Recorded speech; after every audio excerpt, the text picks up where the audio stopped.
Hello students, welcome to the KG classes with Kusum Gupta. Today we are going to understand the poem A Thing of Beauty, an excerpt from the epic poem Endymion, a poetic romance written by the great romantic poet John Keats. आज हम करेंगे romanticism की definition, फिर एक poem का overview, then word to word explanation along with the poetic devices used in this poem. So, let's get started. सबसे पहले तो आपकी गलत फहमी दूर कर देते हैं रोमांटिसिज्म के बारे में. ये गर्ल और बॉय के बीच का रोमांस नहीं है. एक्चुअली ये एक मूवमेंट था जो लेट 18th सेंचुरी में स्टार्ट हुआ था. इनसे पहले poets and authors realism, practicality पे ज़्यादा एम्फेसिस करते थे, पर इन्होंने किसके बारे में लिखना शुरू किया? Emotion, imagination, personal experience. Nature for them is a living entity, a source of inspiration and solace. तो अब आपको समझ आ गया कि आप किसके बारे में पढ़ने वाले हैं आज, या जॉन कीट्स ने किस चीज के बारे में रोमांटिसाइज किया है. पोएम को एक्सप्लेन करने से पहले आपको मैं बता देती हूँ कि इस पोएम में आपको मिलेगा क्या. एक्चुअली जॉन कीट्स बिलीव्स कि एक ब्यूटीफुल चीज आपको एवरलास्टिंग जॉय देती है. वो वक्त के साथ खत्म नहीं होता बल्कि बढ़ता ही जाता है. ना केवल जॉय, बट ये हमें comfort, sound sleep, good health and above all it makes our life livable in this world. ये सारी दुनिया बहुत बुरी है. आज का तो कहना ही क्या, 18th सेंचुरी में भी बहुत बुरी थी. तो इसमें जिंदा रहना एक अपने आप में स्ट्रगल है, लेकिन ब्यूटीफुल चीजें हमें जीने के लिए उत्साहित करती हैं. फिर वो एक लिस्ट देता है कि उसके अकॉर्डिंग ब्यूटीफुल चीजें हैं क्या, जैसे सन, मून, ट्रीज, फ्लावर्स, रील्स. और फिर जॉन कीट्स सेज कि सिर्फ ब्यूटी लाइफ एंड ग्रोथ में ही नहीं है बल्कि डेथ में भी है. हमारे वॉरियर्स, हमारे हीरोज की डेथ भी ब्यूटीफुल है. अब है पोएम का explanation. A thing of beauty is a joy forever. Its loveliness increases. It will never pass into nothingness. शुरुआत ही पोएट ने मेटाफर से की है. एक ब्यूटीफुल चीज को किस चीज से कंपेयर किया? एवरलास्टिंग जॉय से. इसकी सुंदरता कभी नॉन एग्जिस्टेंट नहीं होती. Nothingness, non existent.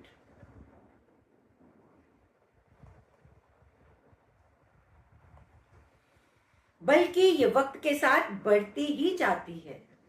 समझ नहीं आया आपको? आप ऐसे सोचिए कि आप एक व्यू पॉइंट से सनसेट को एंजॉय कर रहे हैं. होराइजन पे सूरज है और पूरा आकाश red, orange and yellow light से भरा हुआ है. उस मोमेंट पे तो आपको जॉय मिल ही रहा है, लेकिन उसके बाद भी किसी भी शाम को अगर आप उसको विजुअलाइज करोगे तो आपको वही खुशी दोबारा महसूस होगी. Because the beautiful sunset has left N indelible mark on your mental screen. और जब भी आप उसको इमेजिन करते हो तो आपको खुशी दोबारा मिलती है. In this way it multiplies. समझ आ गया? But will keep a bower quiet for us and a sleep full of sweet dreams and health and quiet breathing. Besides everlasting joy, हमें क्या मिलता है ब्यूटीफुल चीज से? a bower. bower क्या होता है? पेड़ों का झुरमुट, जिसके नीचे आपको शेडी प्लेस, कंफर्टेबल प्लेस मिल जाता है. ब्यूटीफुल चीज हमें उतना ही प्रोटेक्शन, उतना ही कंफर्ट देती है जितना कि एक bower. जैसे कि नींद में हमें मीठे सपने आते हैं, वैसे ही ये सुंदर चीज हमें कंफर्ट देती है। मीठे सपने आने का मतलब you are in a happy state of mind even while you are sleeping. क्योंकि अगर हम एजिटेटेड होते हैं तो हमें नाइटमेयर्स आते हैं। एंड हेल्थ, जब आप कंफर्टेबल हो, हैप्पी हो, इसका मतलब you are enjoying a good health. Quiet breathing, quiet breathing भी एक गुड हेल्थ का ही साइन है, क्योंकि एजिटेशन या एक्साइटमेंट में तो हमारी सांस बहुत तेज तेज चलती है। Therefore, on every morrow are we reading a flowery band to bind us to the earth. Therefore, इसलिए, किस लिए? Because we have so many benefits from the beautiful things. इसलिए हम हर रोज, मोरो मीन्स मॉर्निंग लिखा हुआ है, मॉर्निंग, हर मॉर्निंग में हम क्या करते हैं? एक फूलों का बैंड बनाते हैं। ये आपके सामने है, रीत, ऐसा एक बैंड बनाते हैं ताकि हम इस धरती से जुड़े रहें। बाइंड मीन्स जुड़े होना। मतलब क्या हम हर रोज फूलों की माला गूंथते हैं? No, we begin our day with happy thoughts. जो हमारे अच्छे इंजॉयबल मोमेंट्स हैं उनको याद करते हुए एक होप के साथ, नई उत्साह के साथ, नई उम्मीद के साथ हम अपने दिन की शुरुआत करते हैं, ताकि हम इस धरती से जुड़े रहें, वरना इस धरती पे रहना बहुत मुश्किल है। अब देखते हैं इस स्टैंजा में कौन कौन से पोएटिक डिवाइस यूज हुए हैं। Metaphor, A thing of beauty is a joy forever. Bower quiet, beautiful चीज को क्वाइट बावर से भी आपको कंपेयर किया है। Asleep, full of sweet dreams, ये तो हो गया आपके मेटाफर्स। इमेजरी एंड सिंबलिज्म, ये सारे इमेजेस हैं, आप किसी को भी विजुअलाइज कर सकते हो। फिर है सिंबल्स, जैसे फ्लावरी बैंड, ये किस चीज का सिंबल है? उम्मीद का, उत्साह का, जॉय का। असोनेंस है इसमें, sleep full of sweet dreams, E की साउंड रिपीट हो रही है। एलिट्रेशन है बैंड टू बाइंड, बी की साउंड रिपीट हो रही है। तो आगे बढ़े, good. Spite of despondence of the inhuman dearth of noble natures of the gloomy days. क्यों हमारी जिंदगी इस धरती पे मुश्किल है? क्योंकि despondence, disappointment, gloomy days, dark days, वो डार्क डेज मतलब भी full of disappointment, sadness, sorrow. क्यों है ये सब? जिंदगी हमारी इतनी निराशा से भरी क्यों है, नेगेटिविटी से भरी क्यों है? क्योंकि धरती पे डर्ट है, लैकिंग नहीं लिखा, लैकिंग, कमिंग हो जाना। किस चीज की कमी हो गई है? नोबल नेचर्स, गुड वर्च्यूज की इस धरती पे सिर्फ कमी हो गई है। सोचो, पोएट 18th सेंचुरी में ये लिख रहा है, तो आज का तो कहना ही क्या है। Of all the unhealthy and over-darkened ways made for our searching, we have to search our way. We have to search for our destination. हमें अपना रास्ता चुनना है। कैसे रास्तों में से? अनहेल्दी हैं, अनफिट हैं, मिसगाइडेड हैं, हम कई बार गलत डिसीजन ले लेते हैं। ओवर डार्कन्ड वेज, हमारे रास्ते अंधेरे हैं, full of struggle and frustration हैं, और वो ओवर डार्कन्ड हो गए हैं because of the lack of noble virtues. ऐसे में हमें जिंदा रहना है, अपनी जिंदगी को आगे बढ़ाना है, और वो कौन पॉसिबल करता है? A thing of beauty. Yes, in spite of all, इन सब के बावजूद। किन सब के बावजूद?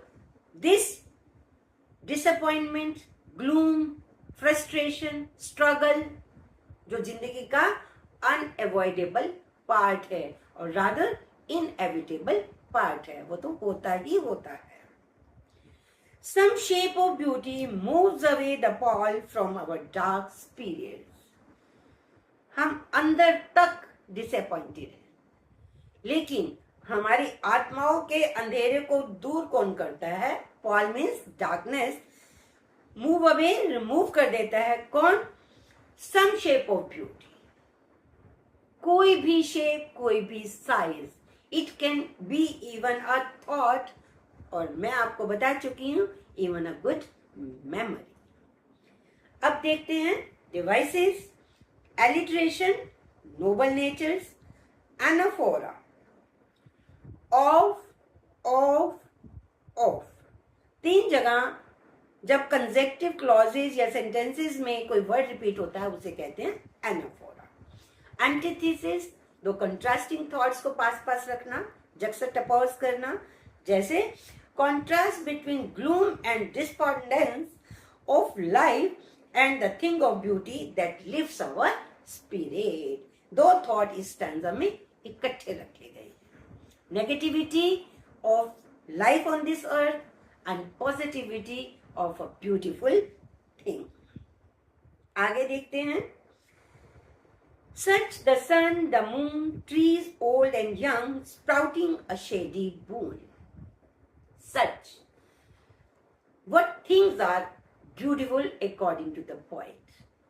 Natural objects such as sun, moon, new and old trees, sprouting a shady boon। वो सब पेड़ चाहे छोटे हैं चाहे बड़े हैं, उनसे हमें ब्लेसिंग मिलता है। किस चीज का? छाया का, शेडी बोन। वो सिंपल शी, किसको देते हैं वो? मैनकाइंड, कॉमन मैन को। आम आदमी पेड़ों की छाया में शांति, कंफर्ट, शेल्टर महसूस करता है। एंड सच ए डैफोडिल्स, ये नहीं है कि आपको बड़ी बड़ी चीजों में ही सुंदरता मिलेगी। छोटे डैफोडिल्स, व्हाइट कलर्ड फ्लावर्स, कि छोटे फूलों में भी वो सुंदरता है। कहाँ है वो फूल? With the green world they live in। Green world, forest, कि जहां वो उगे हुए हैं, रह रहे हैं जंगल में, वहां डैफोडिल्स भी आपके लिए एक बहुत सुंदरता की चीज है। एंड क्लियर रिल्स, रिल्स होते हैं स्ट्रीम्स ऑफ वाटर। आपको स्क्रीन पे दिख रहा है ना, जैसे ये पहाड़ी नदी है, ये इसको बोलते हैं रिल। और कैसे है ये? क्लियर है, बिल्कुल बहुत साफ स्वच्छ वाटर है इसका। दैट वर देमसेल्व्स, देमसेल्व्स किसके लिए आ रहा है? रिल्स के लिए। रिल्स ने अपने ऊपर एक कूलिंग कवर्ड बना रखा है। कूलिंग कवर्ड, ये जो अभी आप रिल देख रहे थे, इस पे पेड़ों का झुरमुट नहीं था, बट अगर इसके दोनों साइड पे कैनपी हो पेड़ों की, तो इसका पानी कैसा होगा? क्लियर तो वो है ही, बल्कि कूल भी होगा, क्योंकि against the hot season the canopy of trees will protect it from the heat of the sun. The mid forest brake, ऐसे ही एक सुंदर चीज और क्या है? मिड फॉरेस्ट में जंगल के बीचों बीच क्या? Under growth. ब्रेक होता है अंडर ग्रोथ। अंडर ग्रोथ नहीं समझ आया? पेड़ों के नीचे, जंगलों में आपने देखा होगा नीचे और भी वेजिटेशन उग जाती है, that is called under growth. Rich with a sprinkling of fair musk rose blooms, ये अंडर ग्रोथ और भी ब्यूटीफुल हो गई है, रिच होगी, बहुत सुंदर हो गई है। किससे? जगह जगह मस्क रोज के फूल, ब्लूम्स होता है फ्लावर्स, खिले हुए हैं। ऐसा लगता है जैसे किसी ने ऐसे स्प्रिंकल कर दिया हो, इतने अच्छे वो फूल लग रहे हैं। अब यहाँ पे पोएटिक डिवाइसेस हैं, सिंबोलिज्म। सन, मून किस चीज के सिंबल्स हैं? Restorative power of nature. Simple sheep Mankind के लिए यूज हुआ है। एलिट्रेशन, कूलिंग कवर्ड, क की साउंड रिपीट हो रही है। ट्रांसफर एपिथेट शेडी बून, ब्लेसिंग शेडी नहीं है, ट्रीज शेडी है, जगह शेडी है, लेकिन एडजेक्टिव को बून के साथ लगा दिया गया है। इमेजरी तो सारे में है ही, फर्स्ट स्टेंजा में भी, यहाँ पे भी। You can visualize the mid forest brake, you can visualize the rills, you can visualize the daffodils. आगे बढ़ते हैं। And such too is the grandeur of the dooms we have imagined for the mighty dead, all lovely tales that we have heard or read. And such, ऐसा ही, ऐसी ही सुंदर चीज क्या है? हमारे वॉरियर्स की मौत, डूम उनका एंड, ग्रैंडर जो कि ग्रैंड है, जो इम्प्रेसिव है, मैग्निफिसेंट है। वो मैग्निफिसेंट है तभी तो हमने उनके लिए कहानियां सोची हैं, इमेजिन की हैं। Mighty dead means powerful heroes, death of powerful heroes. They can be warriors, all lovely tales, हमने उनके लिए क्या इमेजिन किया? कहानियां, ऐसी टेल्स, कहानियां जो कि हमने या तो वर्ड ऑफ माउथ से सुनी है या फिर हमने टेक्स्ट बुक्स में पढ़ी है। ये सब हमारी किन के लिए हैं? वो योद्धा, वो hero, those who have led their lives for the welfare of the Mankind और देयर कंट्री। और ये ब्यूटी जो डेथ की है वो क्या करती है? It is an endless fountain of immortal drink, immortal drink, elixir, कभी ना खत्म होने वाला अमृत। ये जो कहानियां हैं ये हमारे लिए कभी ना खत्म होने वाली अमृत हैं, जो स्वर्ग से हमारे ऊपर आ रही हैं। हेवंस ब्रिंक, स्वर्ग के किनारे से बहती हुई हमें मिल रही हैं। ये अमर है कहानियां, है ना। महारानी लक्ष्मीबाई की कहानियां अभी तक हम सोचते हैं, खूब लड़ी मर्दानी, वो तो झांसी वाली रानी थी। तो ये कहानियां हमें अमरता देती हैं, हमें always they motivate us to live a heroic life so that even after death we become immortal. ये हमें कुछ अच्छा करने के लिए इंस्पायर करती रहती है। पर्सोनिफिकेशंस, जैसे डैफोडिल्स, डैफोडिल्स को ऐसे कहा गया कि वो इंसान है और जंगल में रह रहे हैं। हाइपरबली, हाइपरबली होता है किसी चीज को एक्सैजरेट करके कहना। Endless fountain of immortal drink, ये तो हम समझ ही रहे हैं, कोई भी चीज एंडलेस नहीं है। उस चीज को ये दिखाने के लिए ये हमेशा होता रहता है, हाइपरबली का इस्तेमाल किया गया है। A thing of beauty is a joy for ever, it never comes to nothingness, ये भी हाइपरबली का ही एग्जाम्पल है। Rhyme scheme, dead read drink brink, A B B, ये आपकी पोएम की राइम स्कीम है। तो students, now you feel better prepared for the board exam. Stay tuned for more such well explained poems. Thank you.